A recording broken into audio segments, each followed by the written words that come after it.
Celtics guard Kyrie Irving drives against Jazz guard Donovan Mitchell in the first quarter at TD Garden in Boston. Photo: David Butler 2. USA Today Sports.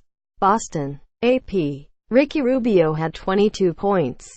Donovan Mitchell added 17 points, 9 assists and 5 rebounds. And the Utah Jazz beat the Boston Celtics 107-95 on Friday night. Jonas Jerebko and Rodney Hood also finished with 17 points for the Jazz, who snapped a 4-game losing streak. It was Utah's first victory in Boston since 2008, a span of 9 games. But the win came at a cost. Jazz center Rudy Gobert left the game early in the first quarter with a left knee injury after teammate Derrick Favors fell backward into his leg. Gobert was able to walk off the court on his own power, but went straight to the locker room and did not return. Box score: Jazz 107, Celtics 95. The second quarter brought more injuries. First, the Boston's Daniel Theis left with a facial injury. Later, Jaylen Brown of the Celtics caught Favors with an incidental elbow, leaving him bleeding from his left eye and Brown from his elbow. Favors received 6 stitches and did not return. Kyrie Irving led the Celtics with 33 points. Al Horford added 21 points and 7 assists. Friday was the first meeting between the teams since Gordon Hayward left Utah in free agency last summer to join the Celtics.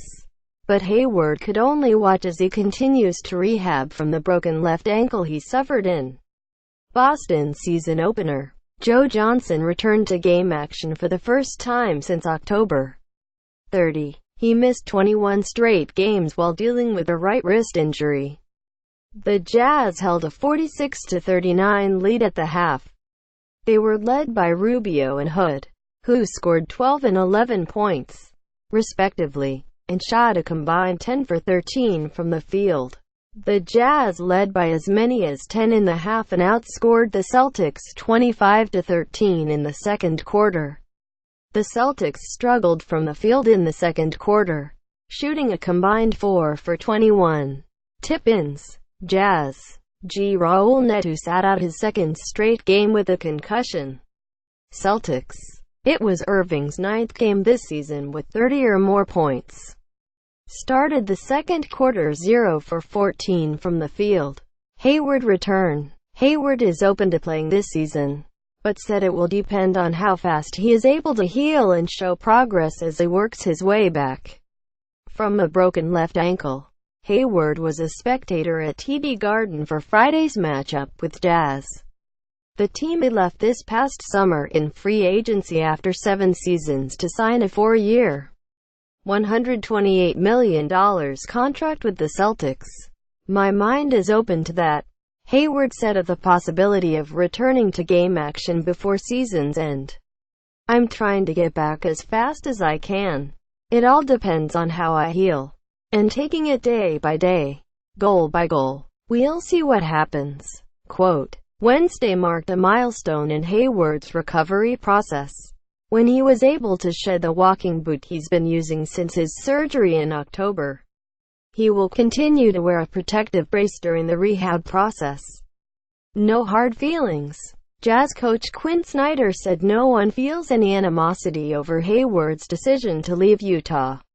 "I think everybody understands the decision that he made," Snyder said. "So to see him get hurt, it was hard. I felt horrible for him.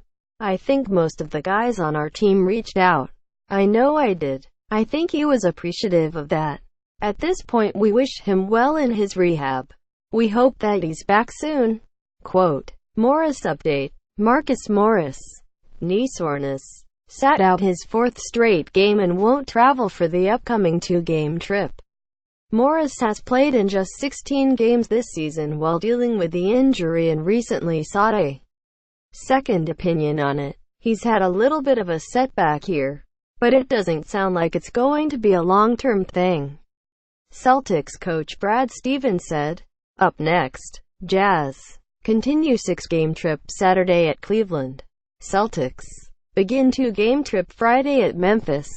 Copyright 2017 The Associated Press.